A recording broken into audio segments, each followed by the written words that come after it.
Fair use. In their early history, the Romans referred to the strange and foreign peoples to their north as Etrusci, and it is from this root that the modern region of Tuscany gained its name. However, the peoples in question called themselves the Ravenna.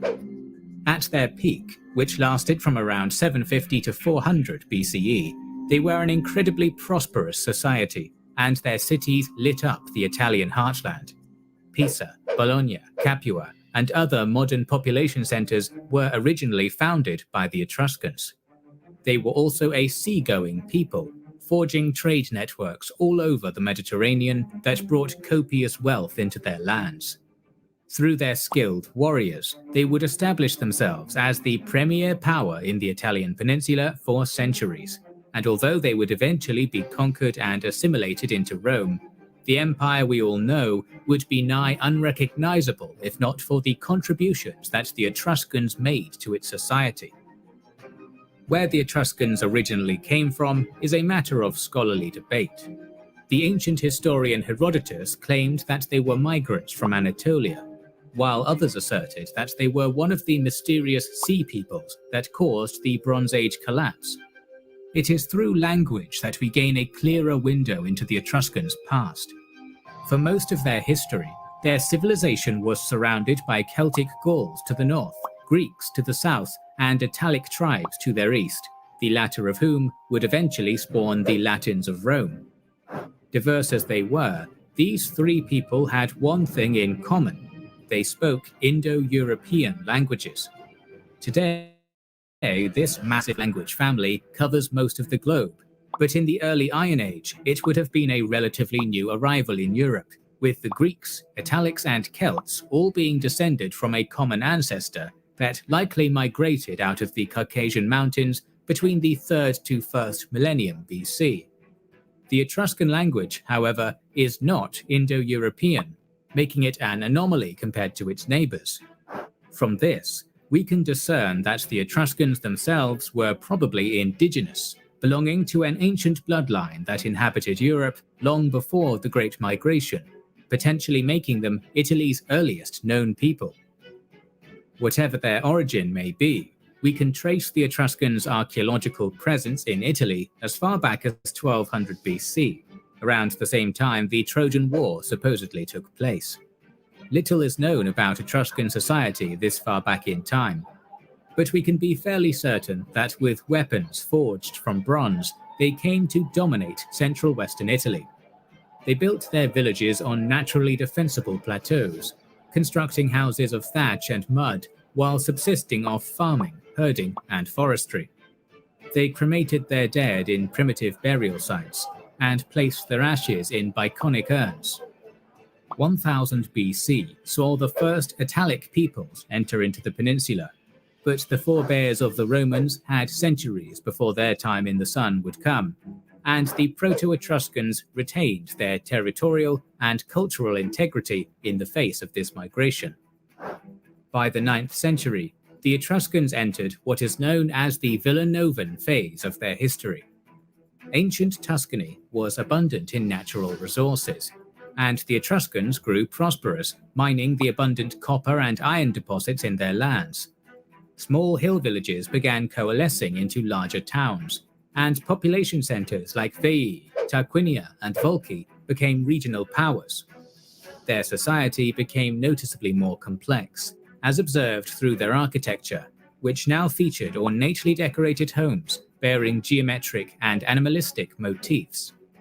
Villanovan Etruscans interred their dead in dedicated necropolises, the richest of which were home to graves bearing ritualistically elaborate weapons, shields, and armor made of bronze and iron.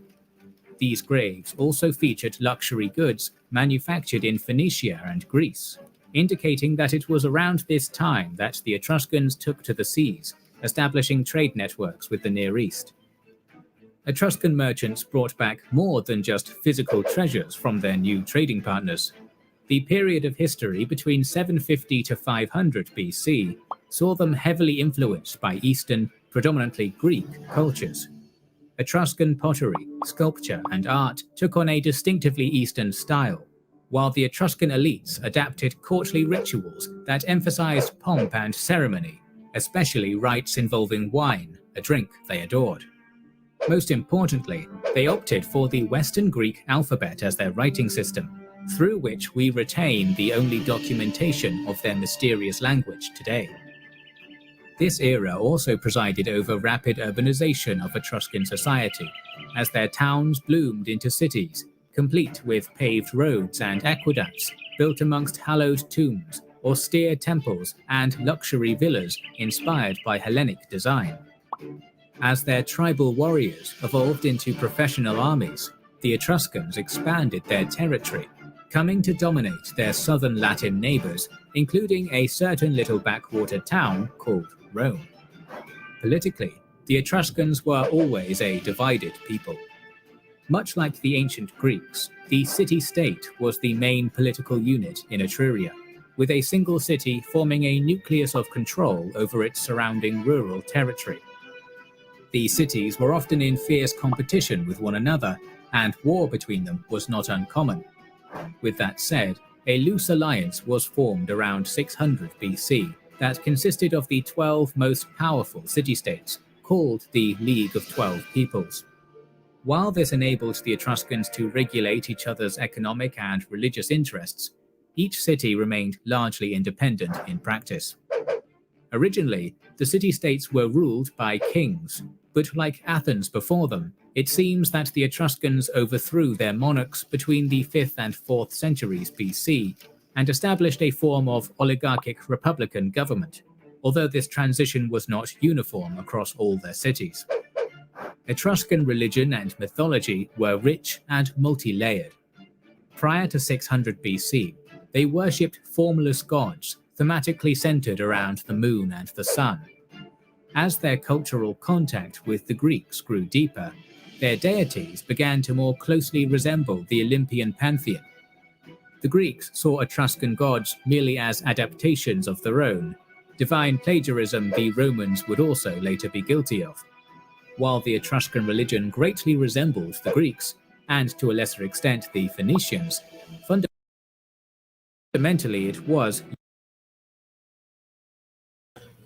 All right, shalom, shalom, family. All right, so amen, amen. All right, so I just started, and what we're just looking at is a quick summary of the people, ancient people who was in Rome. They had influences from the Greeks. They have influences from the Phoenicians. Just to get a little understanding of the Phoenicians, take a look of their route that they had made. The Phoenician city-states built vast commercial networks and many colonies throughout the Mediterranean, including one called Carthage, which gradually took over all the former Phoenician colonies after their homeland was conquered by the Assyrian Empire. During Assyrian rule and that of the Persian Achaemenid Empire and Alexander the Great and his successors, the Phoenicians, who were master negotiators, typically managed to have some level of autonomy. But as a rebellious people, accustomed to the freedom of the sea, the Phoenicians were dealt with severely, time and again. The most powerful challenge to Rome's supremacy would come from the south, from the Carthaginian Empire. Carthage was a city-state in northern Africa with immense power and wealth. But Carthage didn't just pop into existence out of nowhere.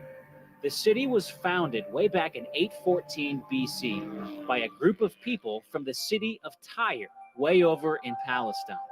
They were called the Phoenicians, and by the time they founded Carthage, they had already made their mark on world history. It's no accident, for instance, that words like phone and phonetics sound a lot like the word Phoenician. That's because the Phoenicians were one of the first to develop the spoken word into an actual written language. In fact, they were among the first to form sounds into written characters, creating an alphabet. Remnants of the Phoenician alphabet have survived even today in the language of one of the smallest countries in the world, the island of Malta. Not a bad shelf life for a language over 3,000 years old. But just who were these Phoenicians?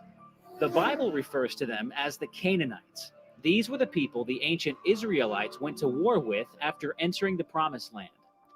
Not only did the Israelites fail to successfully drive the Canaanites out of their new land, they began to adopt some of their pagan gods, a direct violation of the Ten Commandments.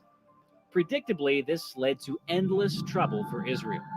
The Israelite king Ahab even married a Phoenician woman who introduced Israel to the worship of a false god named Baal. Her name would soon become synonymous with wickedness and cruelty in the Bible. It was Jezebel. And to bring us back full circle, it was her great niece that founded the city of Carthage. Now, it wasn't long before Carthage had become the largest and richest city in the Western world, with an extensive navy and merchant fleet that traded throughout the Mediterranean. As the Roman and Carthaginian empires expanded and threatened each other's territories, war was inevitable, or in this case, a series of wars. They're called the Punic Wars. The Carthaginians were led by a general named Hamilcar, whose oldest son, born in 247 BC, would go on to become one of the most famous generals in the history of the world. His name was Hannibal, a name that means joy of Baal. Remember the ancient Canaanite god? Hannibal's military strategies and tactics were way ahead of their time. In fact, they're written about and studied to this very day.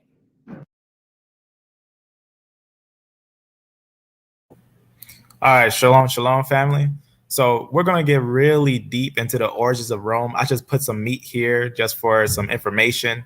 That video I just closed, I probably should put that here. That's not even in this, but everything that's here is for understanding on what we're going to look at. So we're going to be looking at the ancient genetics of individuals, but just to get a little origin story as always. The easiest way to get around was by boat, river, or coast-to-coast traveling. Greek pottery dating to the 8th century provides evidence for commercial relations with the Greek colonies of the time.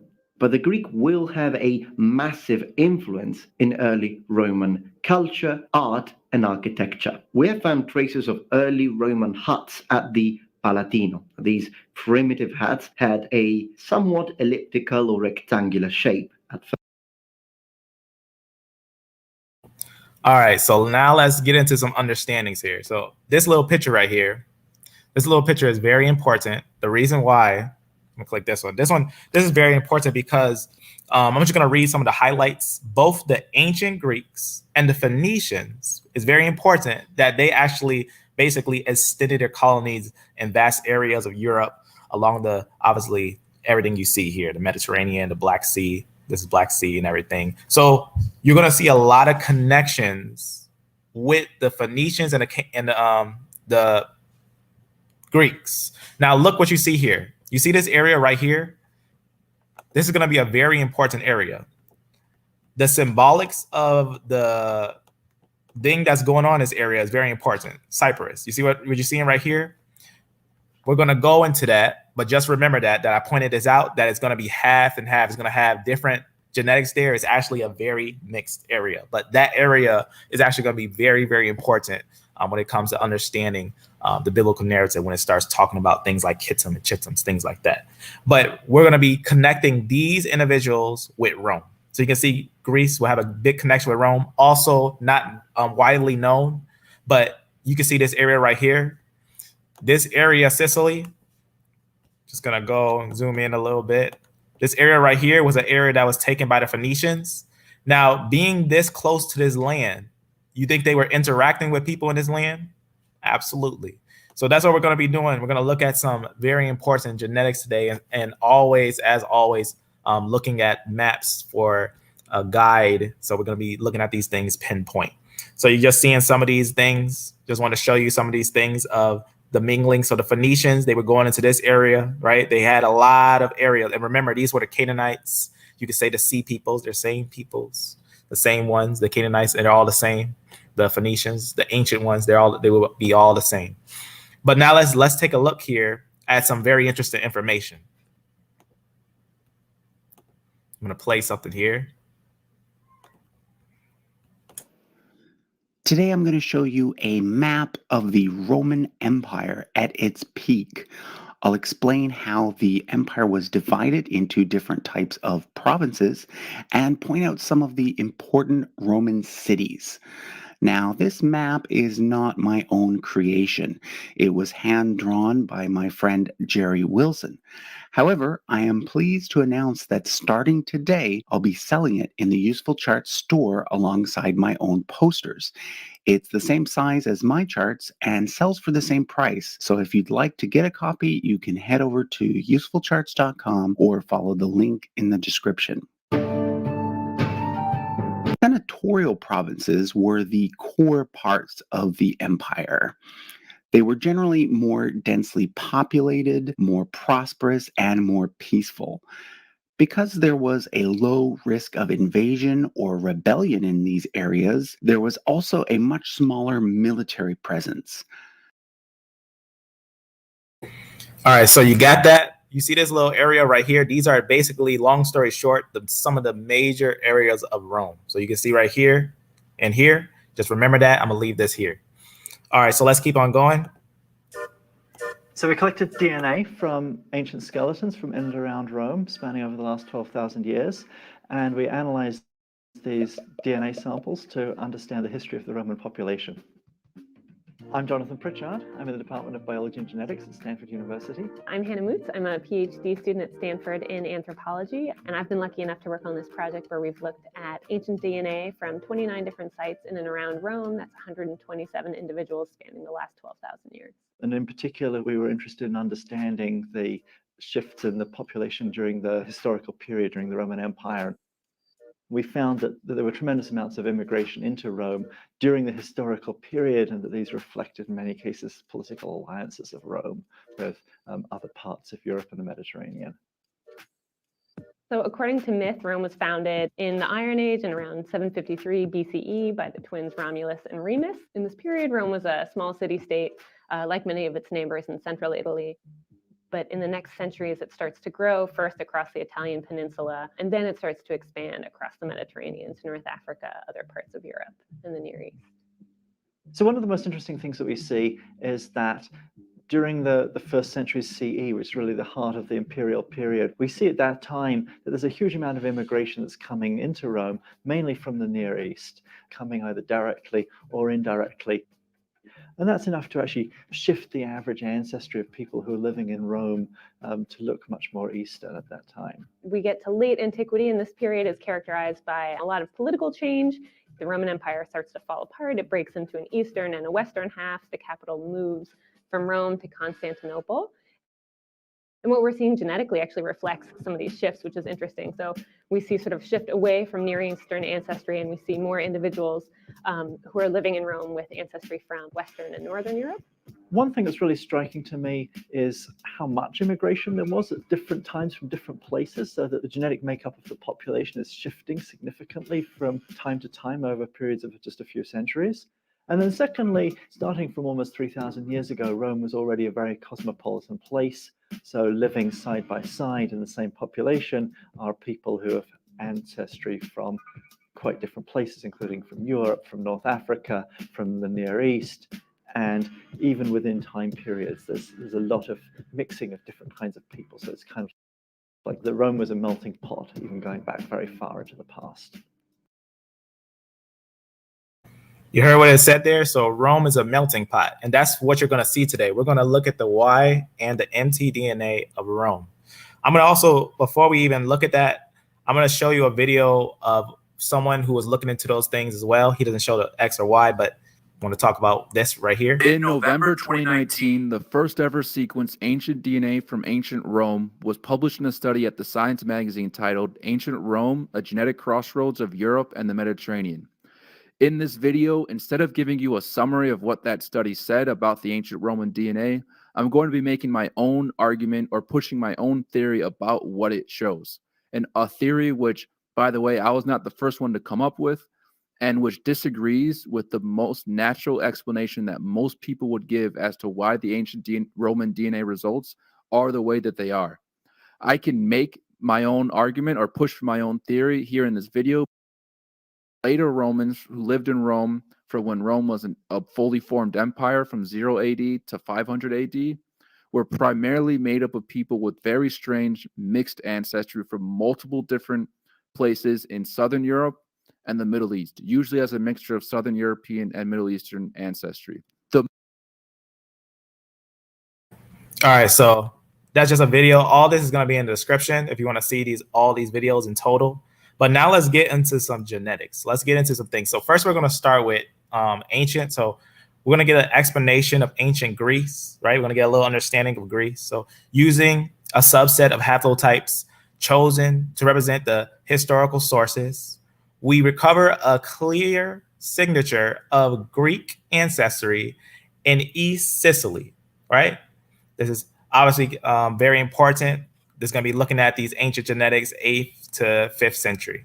So let's get a look at what they're seeing here. So here's just a little map of where they're pulling it from. They're going to be pulling it from basically a couple of these different places. So I'm going to click this, and we're going to see what we see, what Y chromosomes we see in the time of Greece. So that's going to be very important. So let's take a look. Let's download this. And I'll open this file here. All right. So, right. Close this.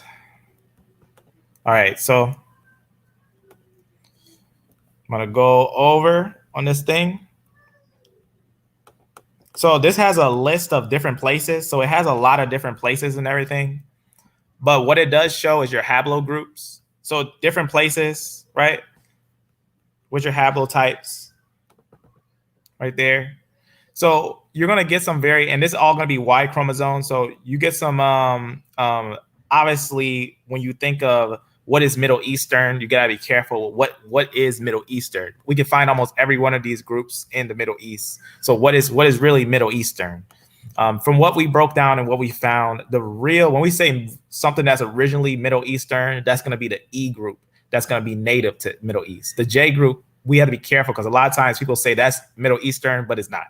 That's not Middle Eastern, and we already broke that down multiple times. But just to make that clarity, that we do see in the ancient Greeks, as I talked about before, if you look at Neolithic Greece, the JI group is actually dominant in Neolithic Greece. That's very important. The M269, that's R1B, see your Gs. So we see in Greece, it's very mixed. So today, I usually like to pinpoint a haplotype, but today I'm not going to do that. I'm not going to do that because it's so mingled. The groups are so mingled that I'm just going to let the genetics talk. That's what I'm going to do today. I'm just going to let the genetics talk so that you be the judge of what you believe is going on. I'll just give the insight on a lot of the other studies that we had looked at. So from the Levant, we already know that by history, we know the Phoenicians came out, they settled in a lot of these areas. Now you see this area right here. This is where the Phoenicians were a lot, even here and here. Now the Phoenicians were a seafaring people. And if you look very closely, you can see how close that is right there. You see how close that is? They could probably take a little boat. They could probably take a little boat from here to there, right? So if people were settling here, it would be no doubt to imagine, obviously, when we talk about empires, we do know about border lines with empires, but people migrate out of the empires, right? Small amount of people would migrate out of the empires. So you will also expect that some would also migrate into Italy. That's very important because also this area over here, the Greeks had a large portion over here. And the Greeks, they were over here. So you can see this is where you will see the area that the Greeks had a lot of control of, right? Greece. They had some area over here. And then obviously the Phoenicians had some area over here. So you're going to have a connection of these things. And we're going to look at the genetics. Now, just so you can, when we look at these things, so you can get a understanding on what we see in the Phoenicians, because that's what I'm going to do. I'm going to let the genetics talk. So you see all these genetics here. We also, remember, we was noting videos on the Phoenicians and everything, on what you find there. We're going to talk about the mtDNA and the Y-DNA. We're going to talk about both of those. But first, we're talking about the Y-DNA and everything. If you want to see, we already did a video on the Phoenicians. I'll put it it's not in the description now, but I'll put it in the description after the video if you want to see a little more what we did on the Phoenicians. We found the Phoenicians had basically these same chromosomes because they were the Sea Peoples. The Sea Peoples were basically a European group. You also seen when we showed that video, they said some of the people in Rome, some of the people over here in Rome, some of the ancient people, people relate them with the Sea People. That's most likely true. The reason why is because if we look at ancient genetics over there, I'm just going to show you a picture of ancient genetics of the whole area just to get a little idea of it. And make sure I open this note up.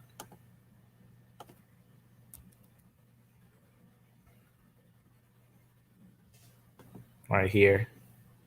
I'm just going to show some ancient genetics in that area. All right.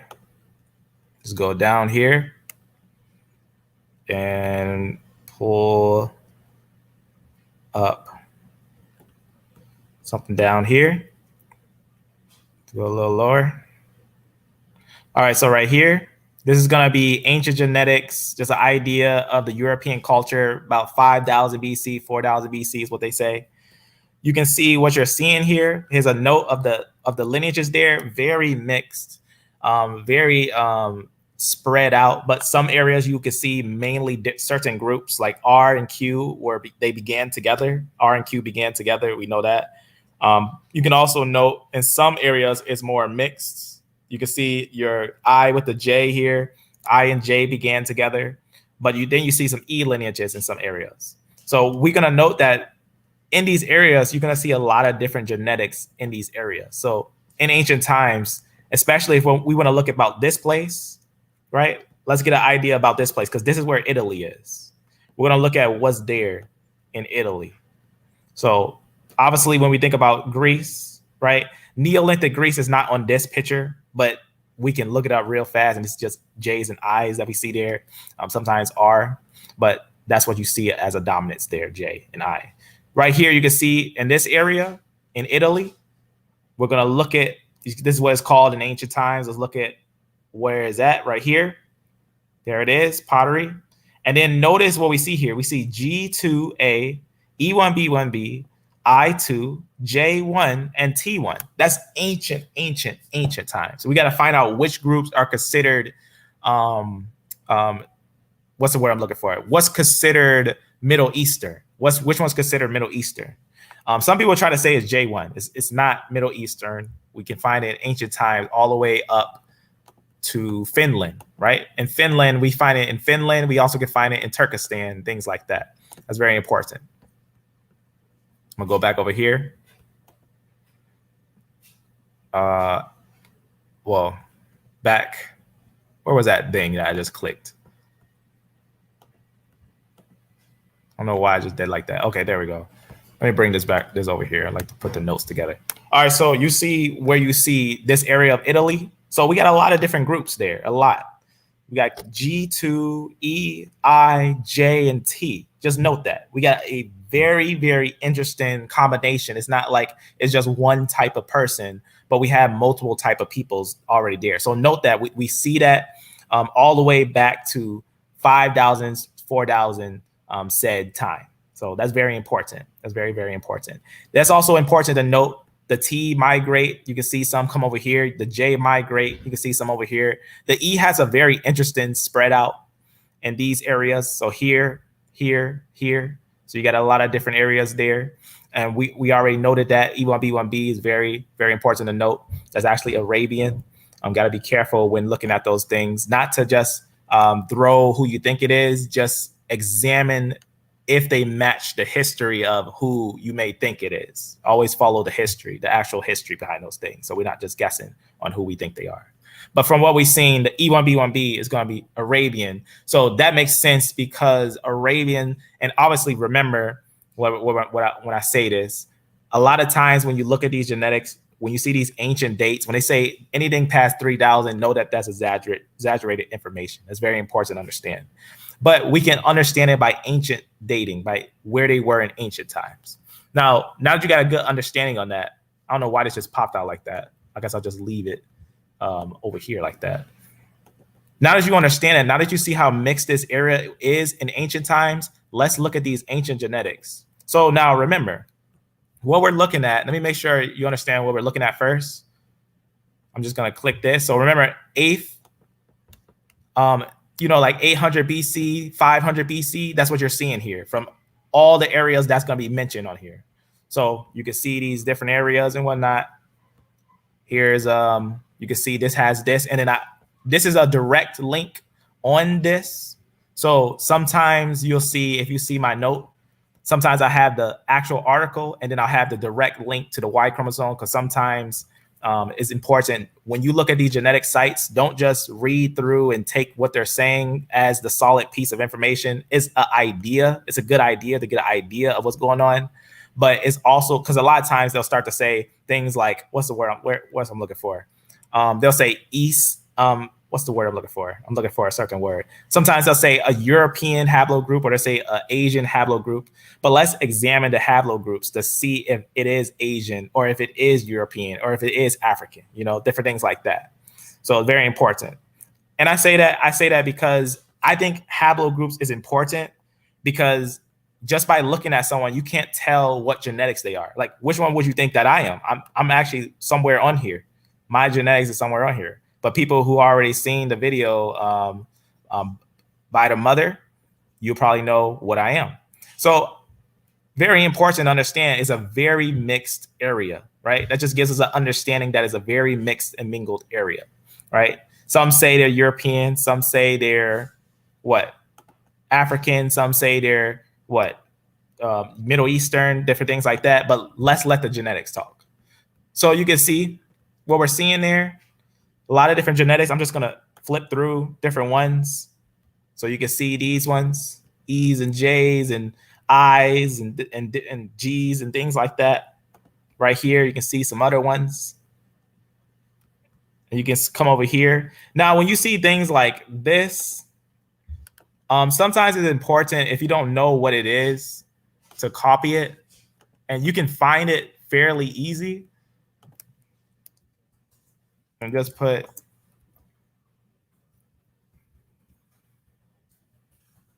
like that, and then it'll show you that that is going to be it says R, so it's gonna be R, so that's, you know, R right there. So that's good to know, because I actually didn't know what it was when I was looking at it. Now that I know that it's R, whenever I see that S116, I know that that's R, because I actually noted it a few times. That I've seen some of those S ones like that. Sorry for the sound in the background. But you can see there's one right there, R. But we're not trying to pinpoint anything today. I'm just letting the genetics talk today. Let everything talk today.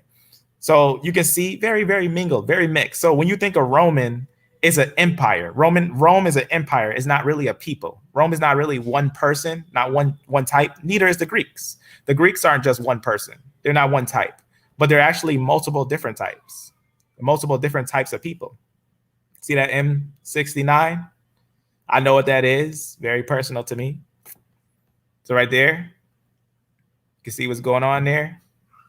A lot of different groups, and no place is isolated like it's just a completely different line. No place is isolated. That's one thing I noticed about these areas, because I looked all the way to Greece, all the way to the time of the Romans, and it seems that they're just very mixed. A lot of them are very mixed. So you can see quite a few. Just go over here. You can see some ideas, just for the live sake, just show a little bit of these and everything. And you can, like I said, I put these in the description, and it has everything there. Maybe if you're more familiar with some of these areas, see Latin, you see this area right here, right? We were just looking at that on, you know, like we was looking on the video, right? Very mixed, very mixed. Because when you think of Rome, Rome was an empire that basically pulsed out from here. Like it pulsed out, and all these became part of them. And a lot of these areas became part of Rome. So Rome was like one of the most mingled empires in a way. Not really. Once you see what's really going on, it's not that mingled when you actually connect. What's the word I'm looking for? What females they have and what's going on there. Because once you start connecting the females, I can give you my opinion at the end, but you know, controversy. So I'll let the genetics talk first while you see them. So it's a lot of locations. This is a very, very, very deep study that they did. And I noticed almost every location was highly mixed. Almost every one of these locations was highly mixed. So you can see what's going on there. This one's interesting because it has a lot of I's and R's, more so of I's and R's there. So I just thought that one was kind of interesting. This one, you got a lot of E's, mostly E's here in this area. So that's very, very important, very, very interesting. It can kind of tell a story in a way, what's going on in a way. So there's a lot of genetics that they had pulled from here. So the Greeks in the West, right? Genetic signature of the Hellenistic colonization of southern Italy and Sicily. So very interesting to see what's over there and that how mixed they are. They're actually a very, very mixed group. So that's why I was saying that I'm just going to let the genetics talk today and not really pinpoint anything today because it's so many that's going on there. So here's another piece. I'm going to open this. This is just going to be a little more. I'm going to let it open.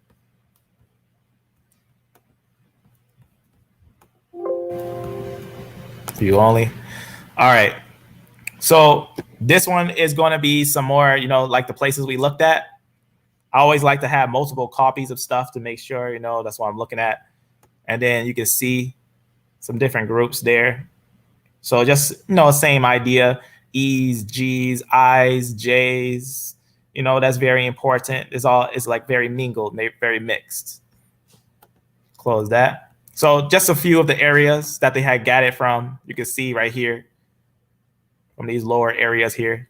So remember, this is Greece. We're looking at Greece because a lot of people, when we think where the Romans came from, a lot of people believe it's the Greeks. It's not a bad guess. I mean, you can't go wrong with any guess, to be honest with you, because technically you will be right with any guess, almost, because they're pretty much everyone in a way. Map pointing the geographic origin of source. Now, this is very important. This is going to be what this is. Just point out the original areas with the source and everything, just samples of everything. And then obviously just a little information of those things, where it's talking about where it's coming from. Let's get a little more in the historical information because we're getting close to the genetics of Rome. We're going to start looking at some genetics of Rome.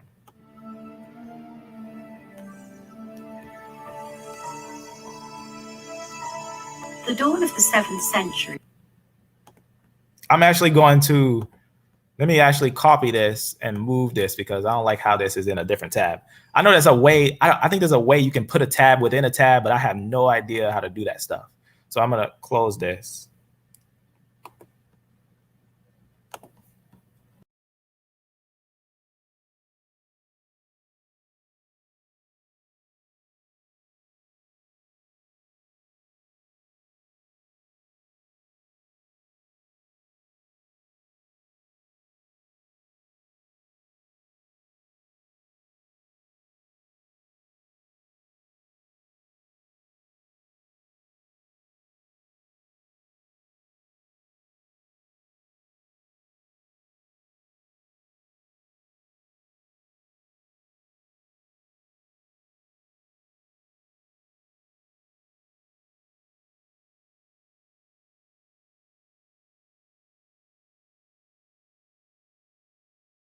All right.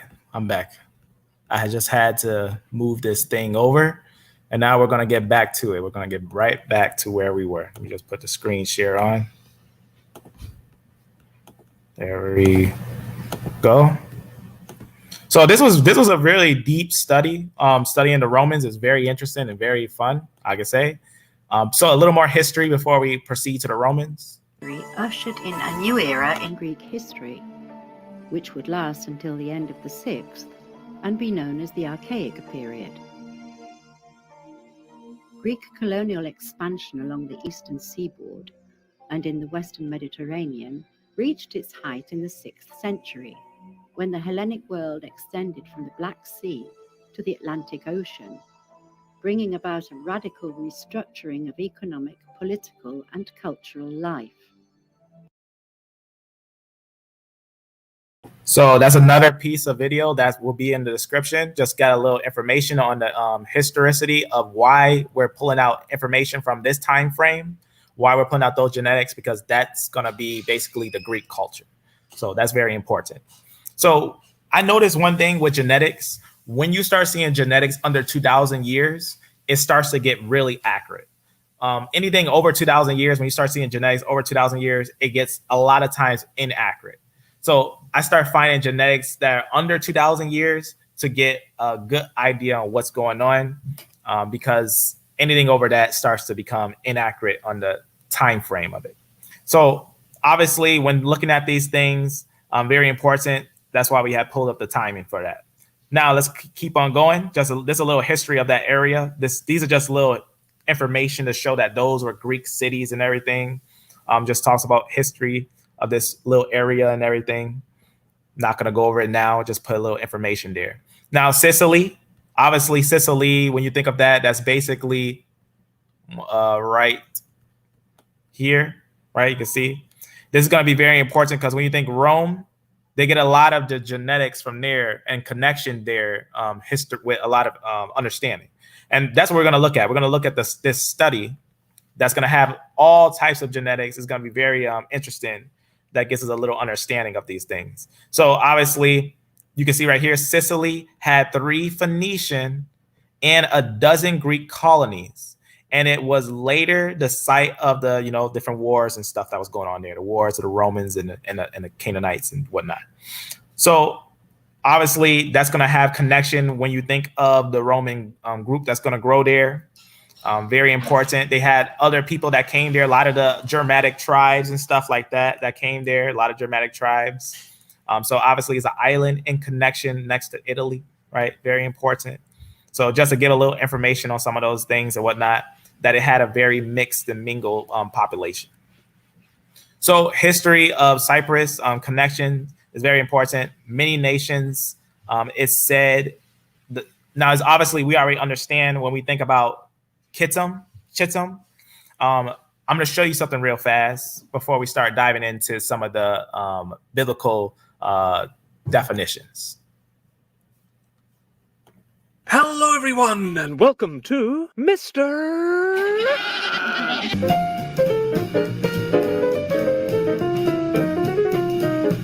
This is Europe and Western Asia, and here is Cyprus. Now, let's take a look, shall we? Cyprus has been inhabited for a very long time, back when it still had pygmy elephants and hippos waddling about. This here is the earliest spot of human civilization in Cyprus, Hierokitia, where the people, who back then were quite diminutive, lived like hobbits in houses like this, and farmed, hunted deer, and herded pigs and goats. By the Bronze Age, we find Cyprus very much engaged in trade with the rest of the Mediterranean. One group of traders, the Mycenaean Greeks, so loved the island they began settling there. Indeed, in Homer's Iliad, the Cypriot prince and master archer Teucer fought alongside the Greeks in the Trojan War. From the 10th century BC, the Phoenicians founded a colony at Citium. Then, about a century later, the island was subject to a colony at Citium. Then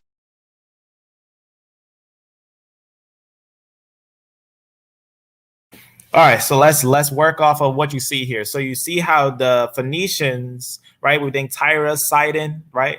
Canaanites, they had moved and they settled over here. You see that name right there? That's very important. Kitan is very close, and understanding, for the sake of understanding, a little bit about the word Chittim or Chittim. Now, if you look up the family tree, they're going to be underneath Javan, right? If you look up the Japheth family tree, just look up Japheth family tree, and you can see Javan have his own branch. And underneath Javan, you will also see a branch of Chittim. That's very important. Now, Chittim, obviously, in connection, Cyprus, and Chittim in connection of the Greeks or the Romans. Now, what's also important about that, we're going to look at the genetics here. We're not really talking about a different type of group or anything like that. We're just basically talking about an area that was settled by a group and was given a name. That's best way I can summarize that. So obviously, when we think about Chittim, it was a settlement in basically the coast of Cyprus, just to shorten it up. And obviously the Greeks were there, all types of different people was there. It's going to be one of those things that we're going to get a good understanding on a lot of, what's the word I'm looking for? what's really going on. We're going to get a good idea of what's really going on because the Assyrians are actually the first people that conquered. When I say conquered there, first empire that conquered there.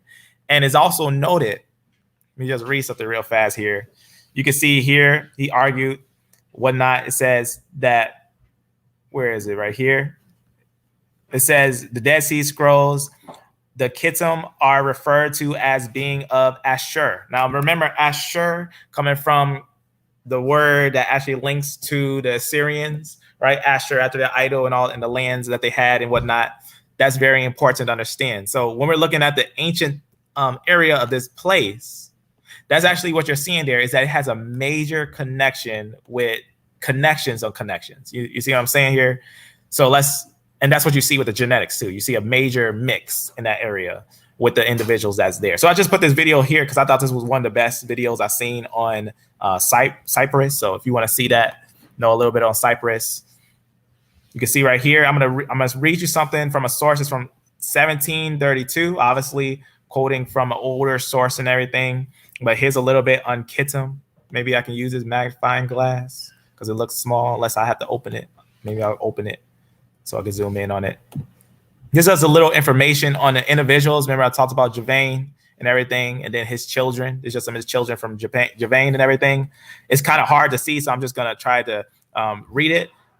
This is basically the ones in Cyprus, the Cyprians, Latins. You see what it said there? The Cyprians, Latins, and first inhabitants of Italy. You see what's going on there? That's who Kittim is. The Cyprians, Latins, and remember we seen the history of the Latins, where the Latins were. That's very important. They were over here. So when you think Latin, that's actually an Indo-European language. That's very important. When you think Indo-European of Japheth. So this is very important. So the ones in, remember I was showing you this area. I'm gonna zoom out a little bit. The ones over here. So these are related with these ones. So that's very important. But as we note, and we go over these things, you're gonna note that, what's the word I'm looking for? When the cloth was torn, it was torn on even, basically. That you're gonna have all types of mixing going on. Mysodeans, got that word. Mysodeans, I would say that word all weird.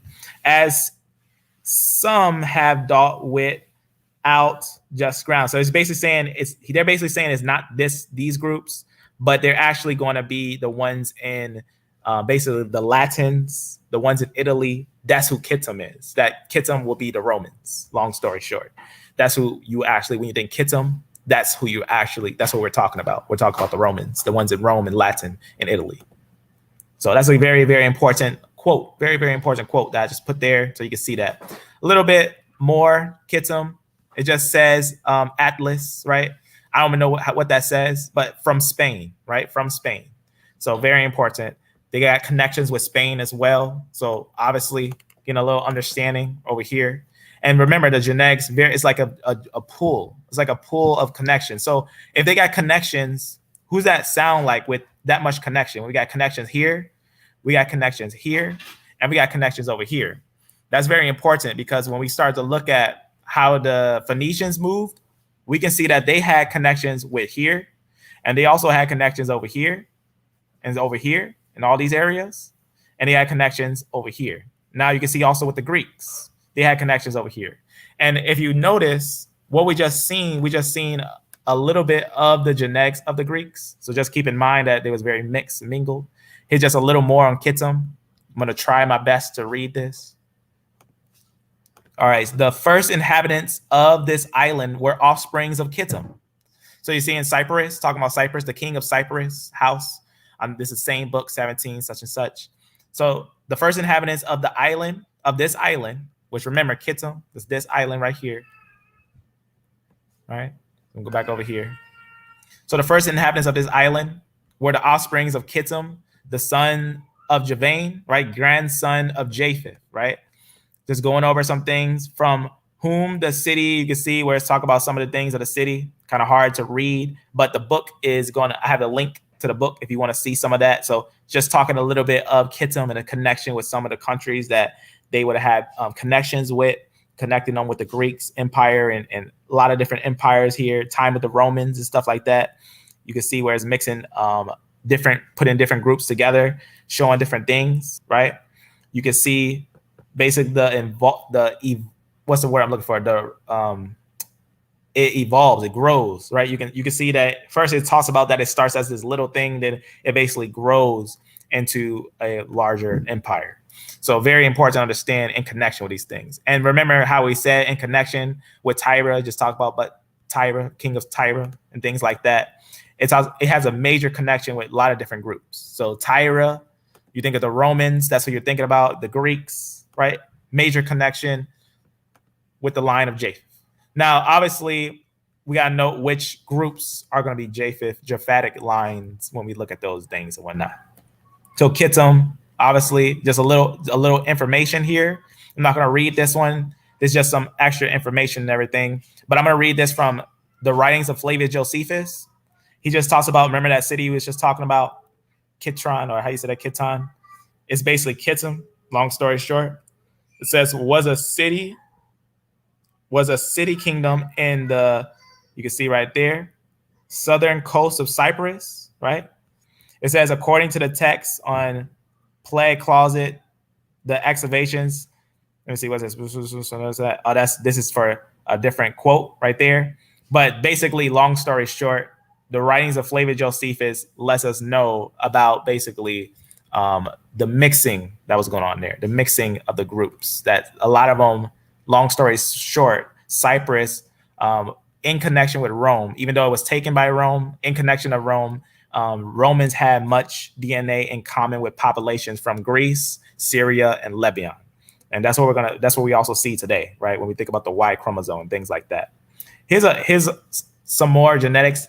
When we get to the end, obviously we're gonna look at the male and female genetics because that's gonna give us a good understanding of what's going on and everything. I'm gonna close this.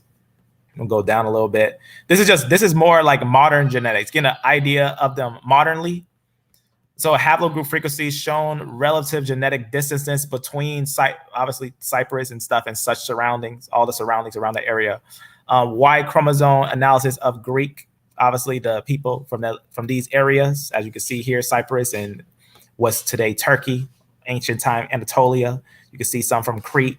So we're gonna have some from Cyprus. And remember, we just looked at that. All these are very mingled, very mixed. It's not really like a one type of group in one area. As some may think, like if you think of Greek, you think, this Greek must be a certain line or this Roman must be just one type of person. But really, everything that you're seeing here is before the Ottomans came there. And this is going to be information that's important to understand that when we look at these genetics, we're basically getting a mix of different genetics. That's just a mix of all types of people. So this is just from this site, it just lets us know, it says overall the Y chromosome analyzed, performed using obviously testing the Y chromosomes and everything. And basically they just talk about how, you don't really need words for it. You know what it is just by looking at it. It's E, G, I, J, R, T, it's all and other. All types of different groups that are in these areas, all types of different groups, very mixed, very mingled. But we're gonna start looking at some more things pinpoint.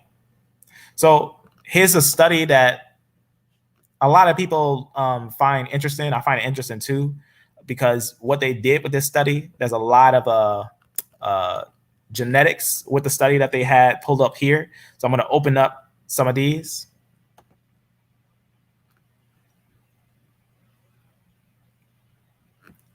All right. I'm just going to see why that didn't work. Let's see if I can just download it. All right. I don't know why that opened up in the tab like that.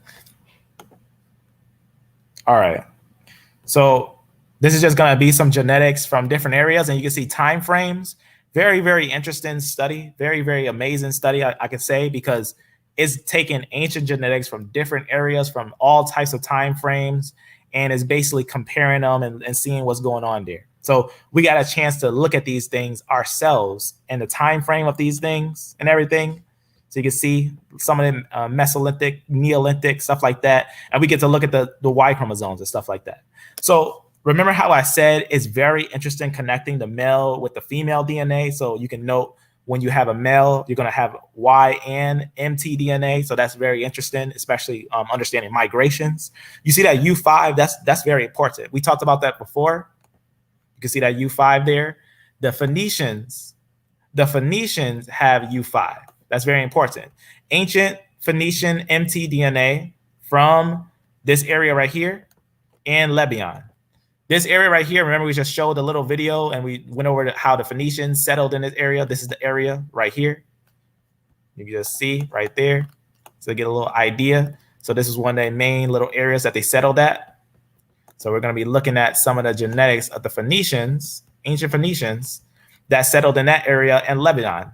So it's going to reflect obviously the settlement and the mobility of the female. So female mobility. And remember, I was talking about that. That's very important because if you just get a Y DNA, that tells you a little bit, but it doesn't tell you enough as what women they might have mixed with, what the women who they mixed with and where they might have come from. Because connecting the ancient genetics to, the males and females gives us a better picture of migration. So obviously you're getting some pictures of ancient genetics here. So remember they went to these islands a long time ago. And I talked about this before. The Phoenicians are actually Japhetic lineages. They're actually Japhetic peoples.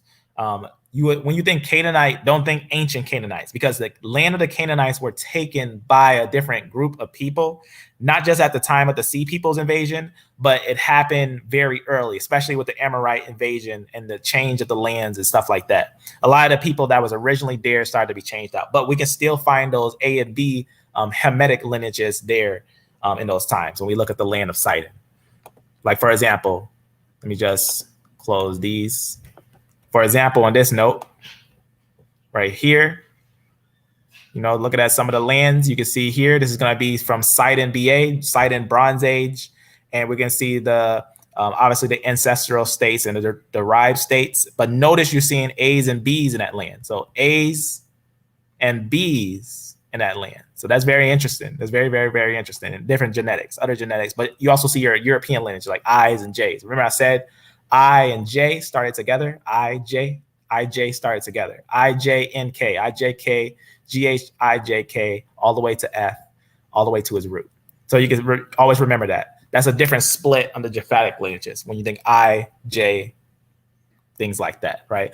Like, for example, Chatterman. Chatterman, he was one of the oldest Indo-European lineages found. That's very important, even especially they know it's Indo-European because the place where he was found was actually up here in the United Kingdom. But a lot of his lineages are found all types of different areas. And Chatterman had a U5.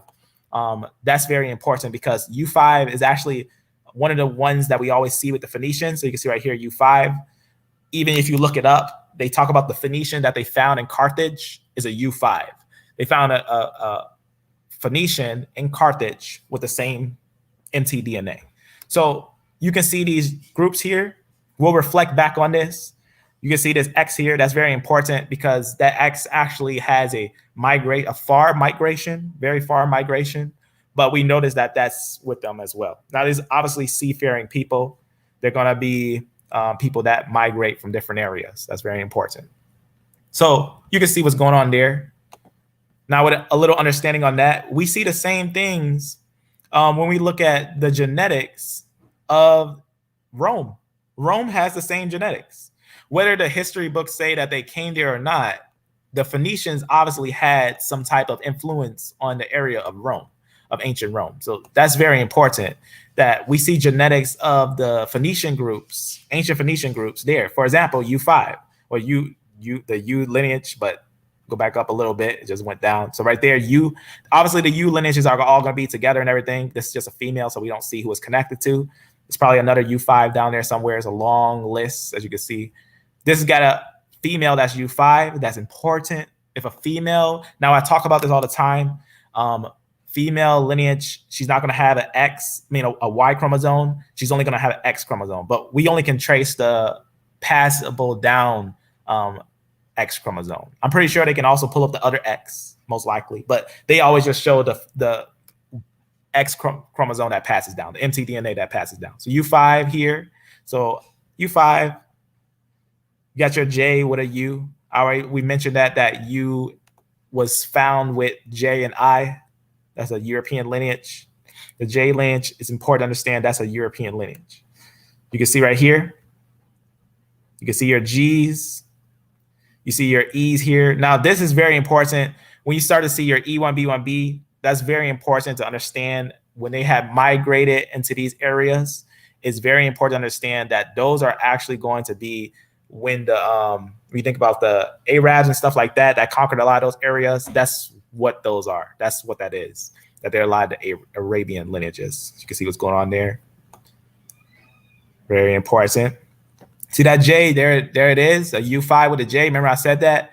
J is usually with a U5 in ancient times. That's a European lineage. So that's just important to know because I and J started together. So you can see connection, very important. Now, why do you see a lot of the European women with these many different men? The reason is actually a really interesting reason. The reason is because in ancient times, a lot of times giving up your daughters or giving up your women can link a people together. So a lot of times you'll see people make unions by giving their daughters, and that will basically unite kingdoms together. That's very important to know. Just making sure there's nothing else there. Thought there was more on that. All right. So right there, just a little information. You can see some places where they came from and things like that. Even they talk about the region and things like that. And then we get the genetics with the mtDNA going together with the Y-DNA. So that's very important. Some people talk mtDNA alone. Some people talk Y-DNA alone. But to understand true migration, you have to understand, what's the word I'm looking for? Migration together, like mtDNA and Y-DNA. You see that U8 right there? That's where K comes from. So K comes from U8. That's very important. So mtDNA, very important just to get an idea. See that U5 right there? Remember I told you I starts with U5. I, U5, U5, U5. Very important. That's that Carthaginian lineage that we were just looking at there. See the female Carthaginians. So going on there. You can see what? Your K. You got some H's, some J's, some R's, T's. U5. So when you think the Carthaginians, that's basically what you're seeing, is that a people that basically, roamed all over the earth and merged with a lot of different peoples. So you're seeing that going on there. See what's going on there. So nothing too shocking. Sometimes you see an X there for the mtDNA, but you don't see anything else like D's or things like that. You usually just see, the classic lineages that were found in the Sea Peoples invasions. You can find that very easy, the Sea People invasion haplotypes, because that's talked about a lot. So these genetics right here, all these locations here, here, here, here, here, here. Remember we talked about J and I that came from here. Here, here, here. All these they have a lot of similarity, genetic similarities going on in ancient times. It's very important, very, very interesting to look at too, to get an understanding on them. So when you see they're moving around, they're mixing. They're actually, a lot of them are mixing and mingling together and becoming one. So the Greeks and the Phoenicians, they must have had a very close connection because these genetics are almost identical. So open up another one here. And if I recall, this is just an extra one. It might just be the same information. All right. Let's see here, just to see if this is the same thing. Scrolling down here. Oh yes, we'll come back to this. But this is I already have this on here. I wonder why I had it copied twice like that. But this right here, we're going to talk about it again at the bottom, because what we're going to go up to is the time where Rome fell, right? When Rome fell. So that's very important. So obviously it's important to understand, like the genetics we were looking at. Sometimes you will also see JP58. That's important because that's a lineage I've been noting for a long time that, a lot of people say that that's Israelites, but that's not Israelites. That's very important to understand. But that's an ancient genetic of Indo-Europeans. That's just the best way to put it. But here's the mtDNA. You can see some of the female lineages that we've seen there. So we get that rare X there. So rare X in the imperial age. Get that X there. But you usually get a U. You see that U? It started off with a U. So the lineages in the areas of, what's the word I'm looking for? Italy. Italy first started out with U's. And remember, from U comes K. You know, you get your K because it's K right there. You get your K, that's actually from U. And there's other lineages that come out of U as well. So you see what's going on there. There's one time when the U was going, it was really interesting, the Copper Age, and then it came back and then grew a lot. So that's very important. We actually see that, what's the word I'm looking for? That's very important because it's showing us that U was actually a European lineage of mtDNA. That's going to be a European lineage, ancient European. So right here, you can see your I. Remember, I told you I started out with J. So sometimes you see how you see right after the I is there, you're going to get some J's. So you can see your I, you get your J, because they started out together. So you're usually going to see those together, I and J. Very important. In the areas of the ancient Italian, you're going to have some J groups up there. That's very important. So J is actually highly dominant in a lot of those areas, J1 and J2. If you count them together, they outdo every other lineage. But sometimes you'll see lineage like the R's, a lot of R's. You sometimes see things like that, like this darker color right there, but not so much. So you see this R and this R. So in connecting, well, this one's still small in comparison with this one. This is the J, J2. There's more J here than there is R. So sometimes, you know, especially R is a common European lineage. G2 is also common European lineage. So you can see right here, G is over here. So sometimes we see those, but your J is very important to note that was a dominant lineage in these kingdoms. That was a very dominant lineage throughout the time of these kingdoms. It's very important. So that's just something I noted. I actually didn't show this piece on there. I don't know why I didn't show this. Let me make sure I show this, because I was just noting this before, as I think it's fairly interesting to see the J2 in these areas, because I think it's important. I think it's important to examine things and have a truth to it. I think it's better to examine the truth and, you know, not just, what's the word I'm looking for? Not just take things that's just said, but examine the truth itself to actually see what's going on. So most likely this one, little understanding on them right here. Just zoom in on them. I'm taking a look real fast and make sure I didn't skip by it. So I think it's important when looking at those things because, oh, there it is, JP58 with an H. So that's very important. A male JP58 with an H, very important. That's going to be in your imperial times. Very, very important to see. So we got different lineages mixed in those areas. So 300 CE in Rome, that's very important. Let's keep on going. So obviously Rome, the Romans captured it. We're talking about this little area here because that's technically where this is where that JP58 came from. You see this area right here? See this area right here? So that's very important. This is actually going to be an area that Rome had control of. You can just see what we're going to read. The Romans captured it in 268 BC, right? And in 50 AD, right? It was a new settlement and whatnot. And obviously that was a migration period that basically, you know, the migration period, that's the time that what's the word I'm looking for? The barbarians came there. So migration period, when was the migration period, right? 300s. So 300s, the barbarians came there. That's very important. So about the 300s. So that's very, very important that most likely that is a barbarian genetic, or it could be just your regular Roman inhabitant. That's very important. Some people, you know, like I said, in connection, we got to match the whole thing with the whole picture, right? Like the video, last two videos we just did for a whole picture of what's going on.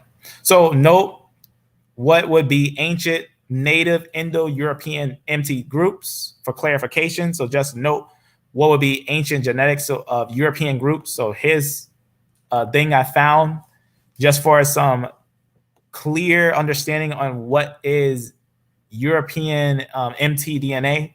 So this is going to be ancient genetics from Ukraine and Poland, you know, your classic Europe. This is just an idea so that we can understand what is considered European, what is found in Europe and what is considered European groups or mtDNA. So what's interesting is we see some X there, that X, right? I'm just going to copy it real fast and just show it. We're here. And let me just go to Wiki here, just to show that X4.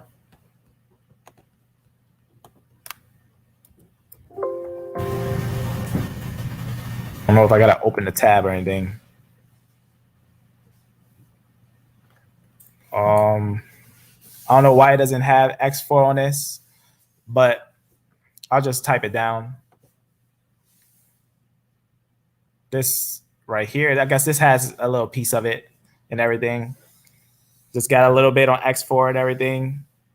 Just talks about it a little bit. 2012, maybe the other one's not worked out. Just talks about his age and everything.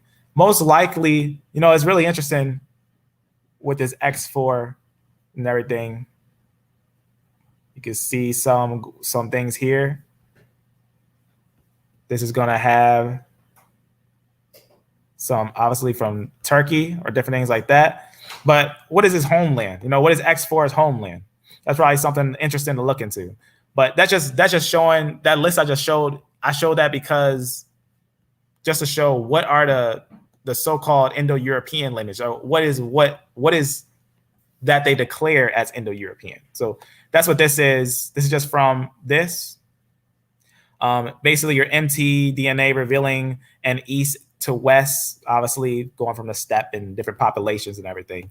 And then they have a map on this just to show that that's Indo-European as Indo-Europeans it gets. And there's obviously you can go higher and get different ones, but you can see what's going on here. So this is what they're getting it from. This is the mtDNA that they're testing. So the mtDNA that you saw there, right? This is where it's coming from. So you can see on the map, you're going to obviously have your Caucasus. So above the Caucasus Mountain, where Georgia is, and then all this, Poland, all the way, all of this. So you're just getting a little idea of groups that were up here in ancient times. So that's just clarity for understanding that what we were looking at were indeed technically called Indo-European mtDNA. So that's very important. You notice your U5s there and things like that. That's very important to take note of because obviously U is uncontested as being European. Everyone usually agrees that that's European. So ancient DNA, obviously from Central Europe, Caucasus genetic, and you see around 2500 BC. So now let's start talking a little bit about Rome, a little more understanding on Rome and things like that. So technically, if you were to take the females line and consider the females line, all Rome is European. All Rome will be considered European. But when you start looking at male lines, sometimes you'll get that E lineage that would change the game, but you're still going to have your J and your R lineages there. That's going to be, you know, technically, what's the word I'm looking for? European.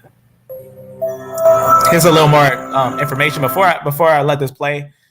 This is going to talk about the walls of Rome. The reason why this is important is because we're going to now talk about what they found, and we're going to start talking about the fall of Rome, the actual fall of Rome that happened by the Ottoman Empire 1453. So we're going to start looking at that and the genetics that they find there, just to get a good understanding on who was established at Rome at its peak, or at its, not its peak, but at its fall, basically.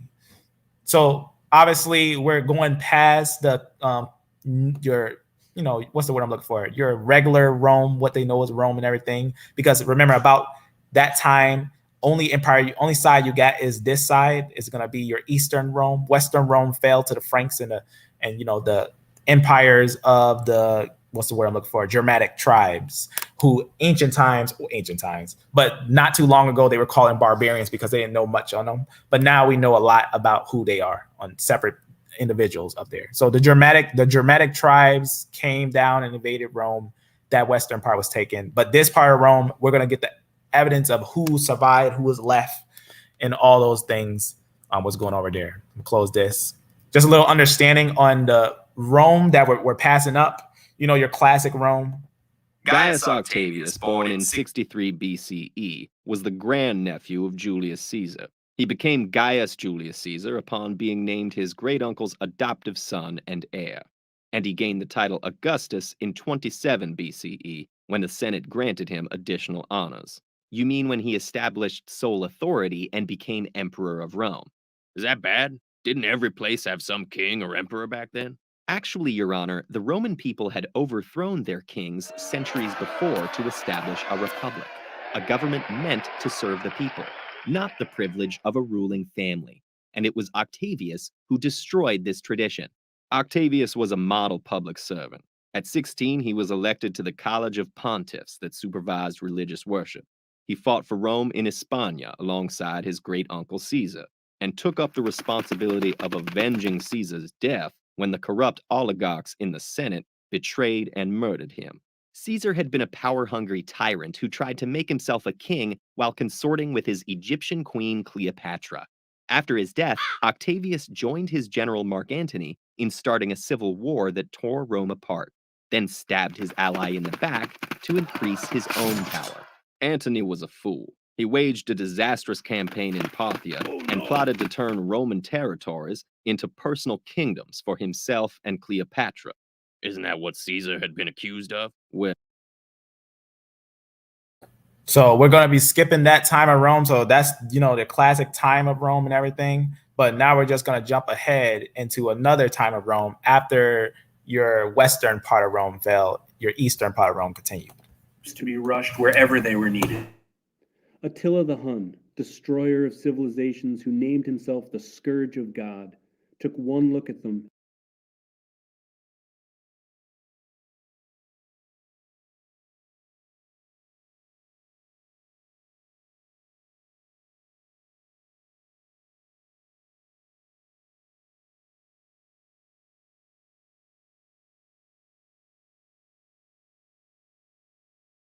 And turned around.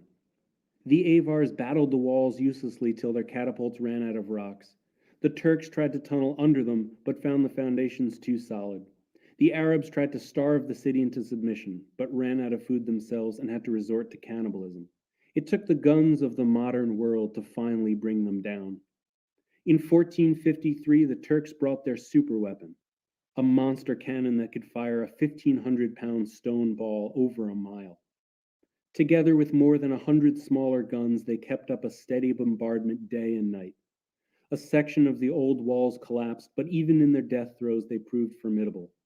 The rubble absorbed the shock of the cannonballs better than the solid wall. It took a month and a half of continuous blasting to finally open a breach. The last Roman emperor, Constantine XI, drew his sword and jumped into the gap to stop the onrushing horde, disappearing into legend. The city was taken, and the Roman Empire finally disappeared, but those broken walls had one last gift. As the survivors fled the doomed city, they brought with them their precious books and their ancient traditions. They traveled west to Italy, reintroduced the Greek language and learning to Western Europe, and ignited the Renaissance. Thanks to Constantinople's walls, that pile of brick and marble that guarded them for so long, we still have our classical past. All right, so obviously, right, when we think of those things, amen, Javane is known to be the Greeks, amen, brother. So that's absolutely correct.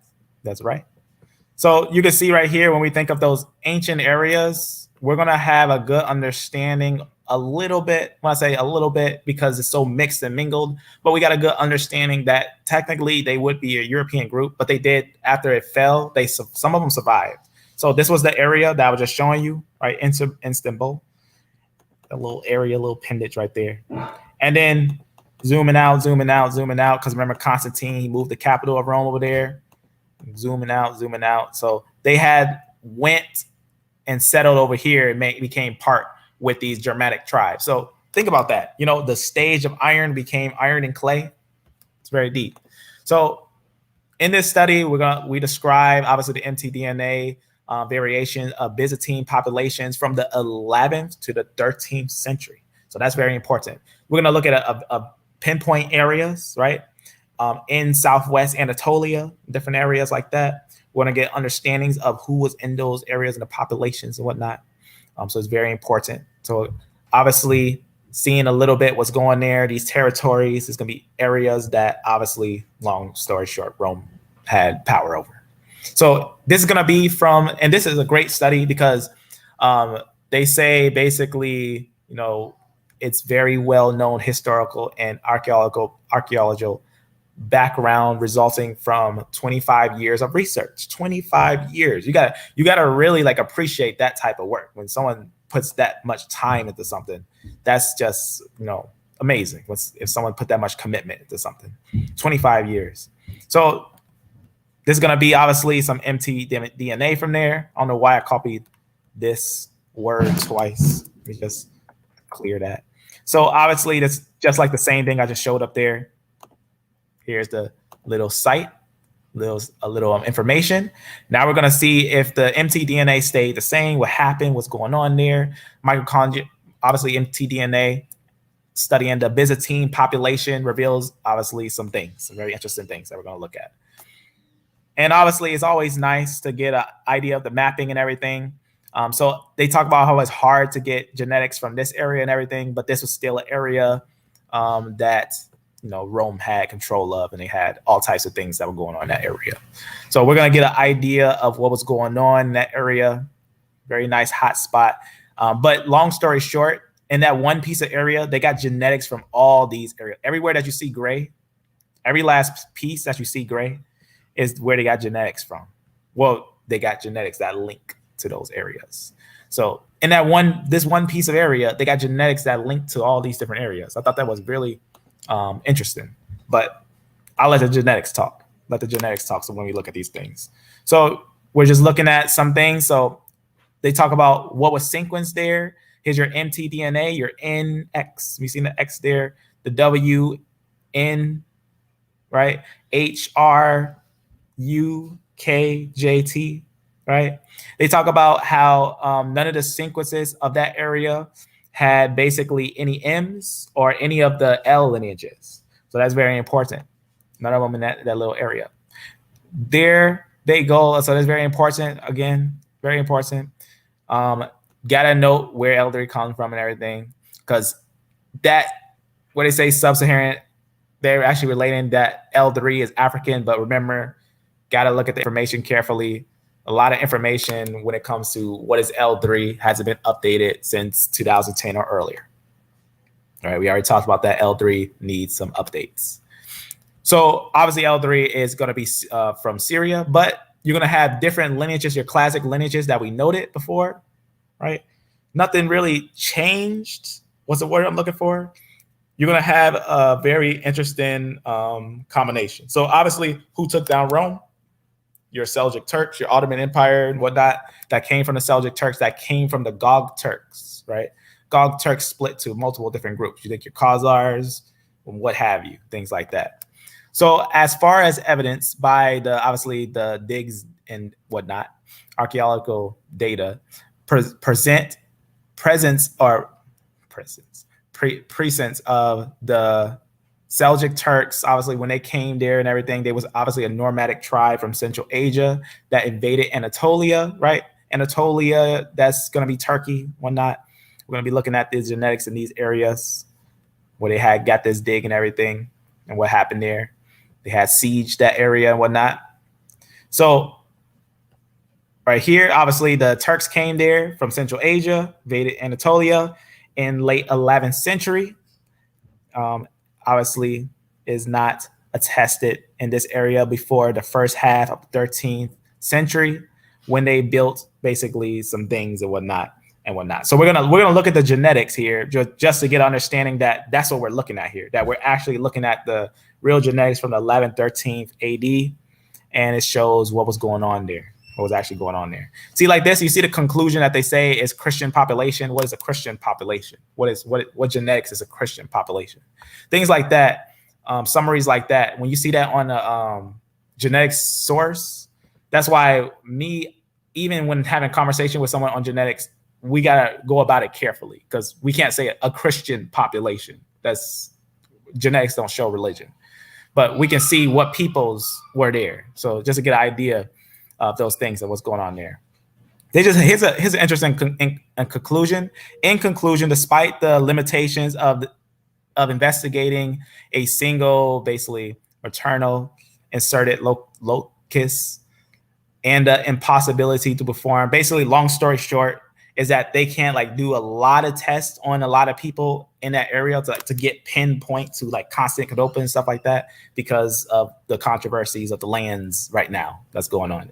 Like certain things like in what's the word I look for? In Israel, some places you can't really dig, and same thing when it goes to like areas that are in Turkey right now. That's basically what they're saying. So research is restricted to the period preceding capture of Constantinople by the Ottomans, 1453 AD, and it just says their study brings new clues to pinpoint the impact of historical events, obviously going with what's going on in these little areas. So let's look at these things. Let's take a look at these things ourselves. So there's going to be some mtDNA of these areas and everything. Associated material, usually going to have the list of mtDNA and stuff like that. I actually don't know which one it is. I'm not going to click through because I already most likely got on this thing. So they're all going to be from this little piece of information. So they're all going to be from here. But this is what it says. Most of the individuals was said, this is the Y DNA, E3B, that's your E1, B1B, your G, your J, your I, your L, your N, your K, your R. So that's obviously, as they say, shared with European and neighboring Near Eastern populations, in contrast with only a minor share of haplogroups related to Central Asia, like C, Q, and O, and things like that. So that's very important. Obviously, they had some other lineages there, like H and R2, and then they have your some of the, they say African. Your A and your B is African, so they have your A there. That's gonna be African. But then you got your E3, E3A. That's gonna be actually the Israelites. Remember, the Israelites were pushed out of Rome, right? You can see that in the Book of Acts and all types of different places. There's also historical recordings that the Israelites were pushed out. That's important because the majority of the group, as we see, has certain groups like this. That's very important to understand. The majority is going to be who was there, the same ancient genetics we've seen a long time ago. That's very important. Let's go down a little bit. So interesting quote from a geneticist. You can see that important J1 archaeological sample DNA or ancient DNA like such and such and such. So this is just important to know that we also find, and this is what we did a video, not yesterday, not yet, I want to say yesterday, not the last video, but the video before this, right? JP58 origins, pretty much breaking down it. The last two videos, we looked up these places, right? That's actually some of the origins of J1. That when you look up genetics, some people, they don't know about these things. They don't know about these haplogroups. And a lot of times they'll try to say JP58 is an Israelite, but they don't know about these ancient genetics of them being far in Turkestan and in different neighboring European nations. I and J began together. That's very important. There's actually a European lineage with the U of the mtDNA. Now, this is obviously important to understand when we're talking about these groups. I'm just going to skip this part. The J, how the group was known with the U and everything. This is some extra information. So Rome and Central Italy from Mesolithic into modern times. Now we're going to take a look at some more ancient genetics. Get a little understanding. So ancient Rome, a genetic crossroad of Europe and Mesopotamia. So very important. This gives us a little understanding on some things. And we're going to obviously open up some sources. looking at these things on what's going on there. So here's some genetics from that area. Obviously, we had talked about what's there. This is great because it just shows the older age to the newer age. I just put this picture here. We already talked about this and everything, so we don't need to talk about it again. But that's just another picture on there. All right, so very, very important. The J lineage is actually quite high when you go to ancient Turks, right? When we talk about ancient Turks from Turkestan, that's actually important to understand that that's actually one of the major groups there. In fact, when I was breaking down the lineages of many people that may have come from who I expected to come from the Gaul Turks, they match. They pretty much match almost perfectly. So, and we see almost the same groups. You know, your J's, your R's, your G's, your E's, E1B, 1B, T's, Q's, C's, whatnot. What's going on there? So your Turks, your Turks, when you think your Seljuk Turks and whatnot, they have a lot of J2 and J1. They have a lot of J. They have some R, a little bit, some R. But if you were to take the J, 24 plus that 9, right, 33, and try to compare it to anything else, even if you take that R lineage, let's take both these R's, you will only have about, what, 22? Because we're at 9 point. So 22 on there, and that's very important. That means the majority of the, what's the word I'm looking for? The Seljuk Turks, they were about the same. They were almost about the same, but they had a large majority of the J lineage with them. So that's very important when looking at those things. It's very, very interesting. We already looked at some of these sites and stuff like that. Just talks about this one and everything. A little history on it. I don't know if we had looked at any history on it or anything like that, but it's just a little area, right? We had talked about that was conquered by the Turks when the Turks came there and took it. So that's very important. So just to get a little information on those things and everything. Close that. Because I think history should go with when looking at these genetics. Obviously, understanding what you're seeing there is very important because the life is in the blood. It can't lie. So that's why I was showing you that, because when you think of, now this is more ancient from the, what's the one I'm looking for? From the Turks and everything, the Hunnitic, medieval Turkish Empire. So you can see what's going on there. Your Y chromosomes, they're fairly mixed, but they got more R's and Q's, but they still got your J lineages too. So you can see some J lineages going on there. That's very important.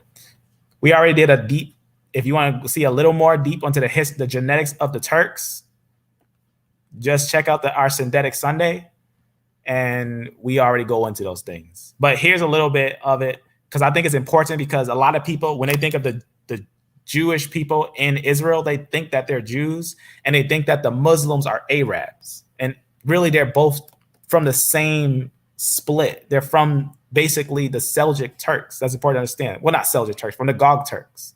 They're a mix of different populations. When I say populations, remember, there's only 3 lineages that you need to think about: Ham, Shem, and Japheth. So we actually see them being in groups that are considered, what's the word I'm looking for?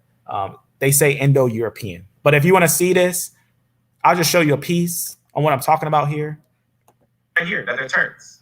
I'm going to show you now, again. In the world history of peoples, we've seen other Central Asian lineages, R1A, R1B, due to Mongols, Magyars. Well, here the Turkish people are showing up in the Middle East. They have a dominant presence. They're about a quarter of the peoples in India.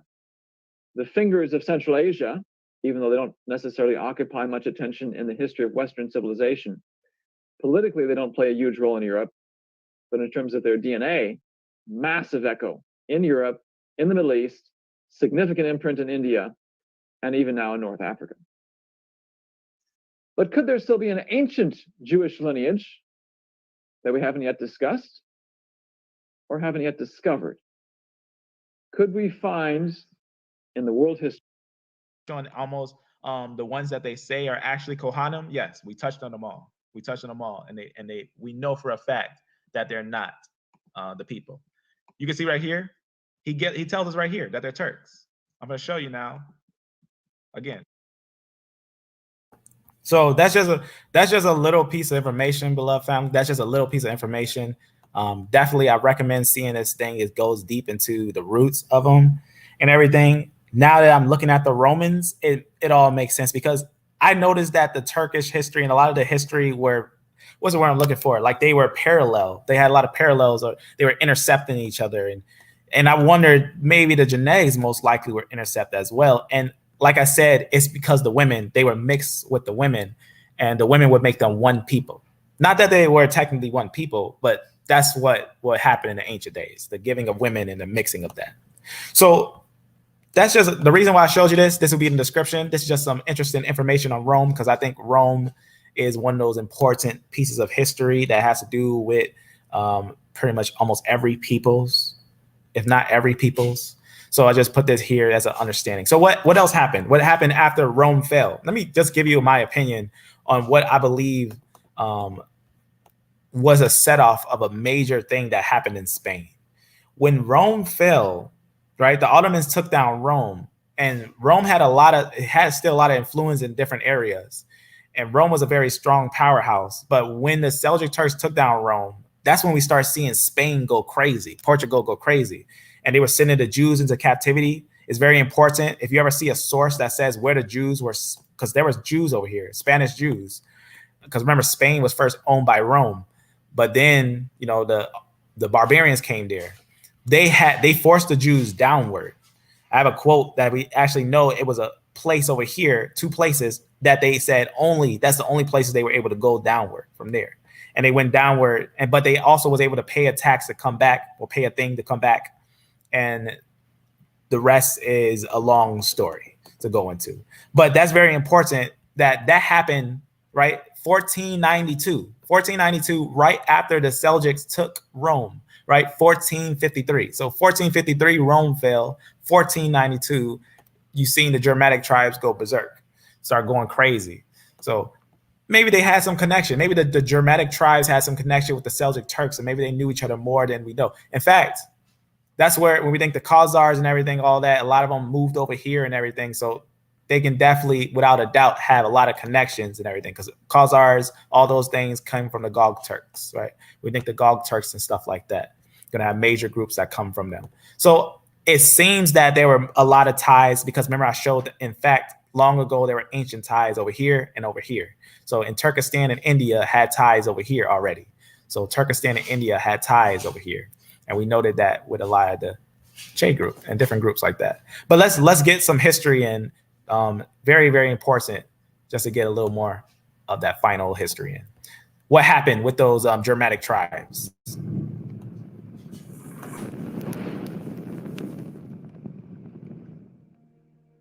It's Ollie from History Profiles, and in today's video, I'll be taking you to 15th century Rome, where the powerful clerics of the church and the Pope would reside.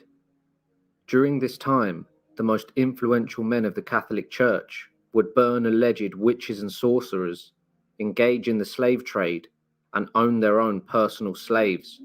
And as for the Pope, whom I'm about to speak on, he would drink the blood of children. Need it be said that this was a time of evil, corruption, and devilry. Pope Innocent VIII would rule the Catholic Church during this time, and this is his story. So I just put that there because I just ended up finding that one day. So I just want to share that this is going to be in the description. It talks about all types of, I'm talking levels of wickedness that was going on in that area. For example, this priest that was a killer, right? This one's, he's pretty famous. A lot of people mostly know of him and whatnot. But what's up, guys? He was doing all types of wickedness that was going on in this. So wickedness to the end. They were doing a lot of times over there. They write the history to make it seem beautiful, but when you start to look at these things, even the history of what they did still shows today. Where horrors from a different era have returned to haunt the country, another mass grave of children has been unearthed, school children. And this is the third one since May. 182 unmarked graves have been found in British Columbia. More than 1,000 mass graves have been found in Canada. The findings have led to an angry backlash, but neither the Justin Trudeau government nor the Catholic Church wants to take responsibility. Here's the report.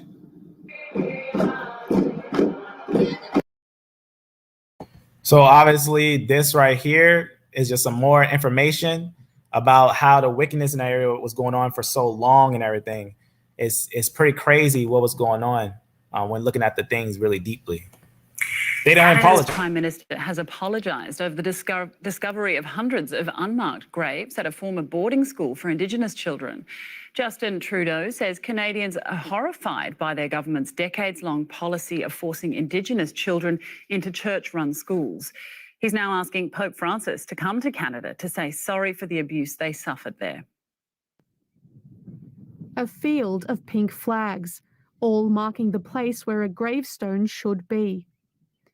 Carol, who remembers being subjected to abuse at the Maryvale boarding school, was one of the luckier attendees. I feel like I won. I feel like that they couldn't take the Indian out of me. I feel that I lost nothing but my language, but I could gain that back. They didn't take everything they thought they were going to take from me. They didn't take it. I still have it here. Carol was unmarked graves. I'm seeing at the moment. Canada's Prime Minister apologised on behalf of the government after the discovery and called on the same from religious bodies. I have spoken personally, directly, with His Holiness. 15 school children's remains. Important it is, not just that he makes an apology, but that he makes an apology to Indigenous Canadians on Canadian soil. The Maryvale excavations were launched after 215 school children's remains were found at a similar school back in May. So this is just obviously a continuation of the history, because once you start looking into what actually happened, it's one of those things that you realize that the fall of Rome brought in the rise of what's the real thing that when you say, because remember, we had talked about how when Constantinople fell, they left, and then right here, Constantinople fell and they left, and that started the Renaissance and all types of things. But it's also important to understand that there was all types of wicked going on there. They were using the religion as a sense of power, because we're thinking iron and clay, right? This is some of the worst leaders of what's the word I'm looking for? The Germanic tribes of, what's the word I'm looking for? Basically, before Rome completely fell, it was showing major signs of wickedness over there. Just some ideas of some of the things that was going over there. So all types of levels of stuff, all of it before the 1500s. Because if you know, they stopped doing that thing of making these leaders like that after the 1500s. But during the 1500s, they were basically having them what's the word I'm looking for? In major power, where they was basically doing all types of abominations. So you can note that a lot of them are before the 1500, before 1492, right? You can see what's going on there. There's a very major time frame for events that happen. So it was a lot of evil. If you ever want to just read on this, it's just very, very intense, real history of what they were doing over there. And obviously, there's an idea of the horribleness that was happening in the papacy. Close that. So the reason why I'm showing you that is because I want you to know that the change of iron in Rome, the beginning of their works is clear. Because when you think of the Holy Roman Empire, it's important to understand, since they were already mingled, this empire was mingled too, because the Germanic tribes. The Holy Roman Empire was a split of the Franks. The France Empire, when you had West and East France, and then you had an empire called the Holy Roman Empire, but it was actually just Germany. Long story short, it was on the other side of the Rhine, and it was this empire called the so-called Holy Roman Empire that was a part of France. So, and then that's where you had a lot of evils that was going on there. There's some more stuff. So very important. A little bit more. As Christianity eventually, this one just talks about some of the evils that were going on in this area, right? In these areas over here. things became complicated. As the faith's popularity rose, so did the power vested in those who sat in the papal seat. Nowadays, so obviously, many evil popes, many evil ones. So very important.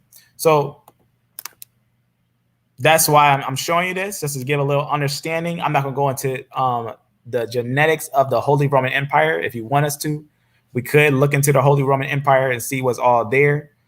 That's going to be a different nation. But remember that Holy Roman Empire that rose up, that took the western part of Rome, that was the Germanic tribes. That's a different part of Rome. There's a whole different part of Rome.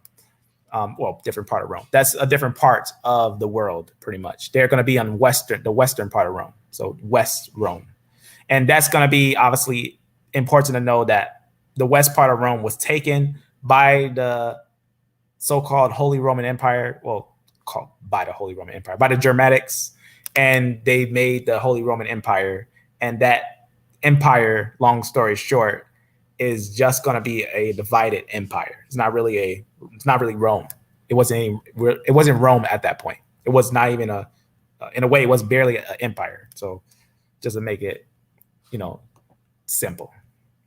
So obviously just a little bit on there and a little more facts on there. So if you want us to, we can go a little bit into that, but I don't have nothing right now, no genetics on them right now. I can easily guess what it would be, but I would rather look at it myself. But here's just some talk of some origins and things like that, as I think it's very important to know on some of the origins of them and the rising of it, right? Charlemagne, those things like that, and the rise of those different empires. Just goes deep into some history on there.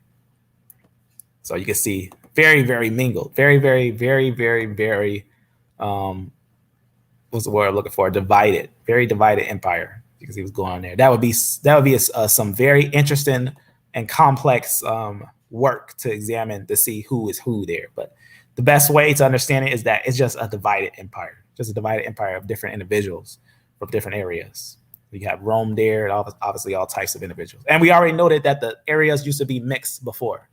So that's what I wanted to, and that's what I wanted to show today. I wanted to show how Rome is basically a mingled area that is not one haplogroup that you can say that's who the Romans are, but really it's just a mix of, what's the word I'm looking for? They'll say Indo-European lineages that technically, when looking at history, says that they're of Javan and of Kittim, right? Javan is going to be the Greeks, right? But Kittim is going to be more pointing to who was of Cyprus or who was the Romans in Spain or Italy, especially the Latins, right? We had looked at that when we had broke down the name of them and everything. And what else we looked at? We looked at, obviously, the location. We looked at all the way to the Greeks. We looked all the way to the time of the Romans, just to get an idea on that. And this link is going to be in the description. If something that I didn't put in the description and you want that, just let me know, because I think I opened up some other videos, but that's, just extra information. So obviously Rome was there, went from the Greeks to the Romans, and then the Seljuk Turks came, right? They defeated basically Constantinople, and that area fell. That was a real fall of Rome, 1453. And then after the empire fell, then the Ottoman Turks came into picture. So very, very important to see, just to get a little understanding on those things. Very, very mixed group that I'm just going to let the genetics talk. So very, very mixed, very, very mingled individuals that were in these areas. Very, very mixed, very, very mingled individuals that were in these areas that are called Rome and the central areas of Italy. So with that, family, if you have any questions, let me know while I'm still here, go over some things. Otherwise, that's it. I just wanted to go over this information because I think that this was, what's the word I'm looking for? Very interesting, very complex, but very interesting indeed to see the mixing of the religions, the mixing of the culture, the mixing of the genetics, the history that complements each other. The whole thing just shows that Rome was indeed Indo-European by the females line, but some of the males are, someone would say, debatable, right? Who is who? But mostly it was European males, right? some Shemitic males and some European males, right? So that's just very important to understand when we look at those things. So with that, family, that was a little bit of genetics, some deep genetics on who the Romans are and everything. And with that, be blessed, be beloved, and amen.